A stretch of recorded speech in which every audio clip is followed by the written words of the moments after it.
नमस्कार. श्री स्वामी समर्थ. आपल्या प्रत्येकाच्या देवाऱ्यामध्ये कलशाची स्थापना ही केलेलीच असते. कलशाची स्थापना म्हणजे आपल्या कुलदेवतेचा वास आपल्या घरामध्ये आहे व तिची सेवा आपण रोज नित्यनेमाने करत आहे, या गोष्टीचा असा अर्थ होतो.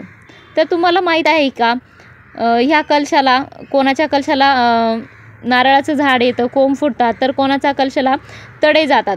तर तडे गेलेल्या नारळाचा शुभ संकेत असतो की अशुभ संकेत असतो, तेच आपण या व्हिडिओमध्ये पाहणार आहोत. नारळाला तडा गेला किंवा नारळ तडकला तर अपशकुन नसतो. उलट या नारळाला सर्वात पवित्र फळ म्हणून संबोधले आहे, कारण यामध्ये ब्रह्मा, विष्णू, महेश या 3 देवतांचा वास असल्याचे असे म्हटले जाते. नारळाला अनेक जण श्रीफळ म्हणून देखील ओळखतात.